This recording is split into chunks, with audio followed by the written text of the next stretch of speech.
Dandim 0107 Aceh Selatan, Letkol Arhanud Helmi Aryansyah SE menyalurkan 300 paket bantuan sembako dalam rangka memeriahkan Idul Adha 1444 Hijriah kepada masyarakat Kampung Jambu Kepuk, Kecamatan Kota Bahagia, Kabupaten Aceh Selatan, Jumat 30 Juni 2023.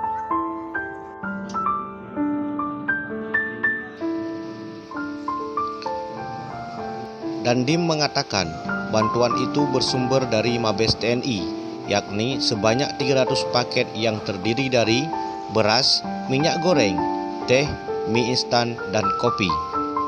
Ia menjelaskan bahwa bantuan tersebut merupakan tali asih Mabes TNI kepada masyarakat Jambu Kepuk.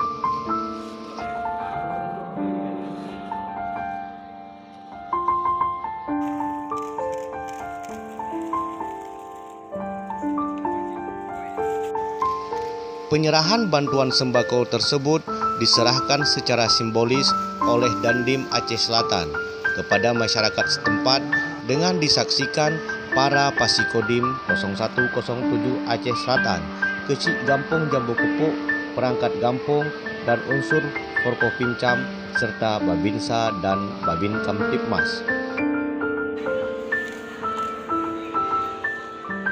Sebelumnya, Dandim Aceh Selatan juga telah menyalurkan 1 ekor hewan kurban kepada Kampung Jambu Kepuk yang diterima langsung oleh panitia kurban kampung setempat.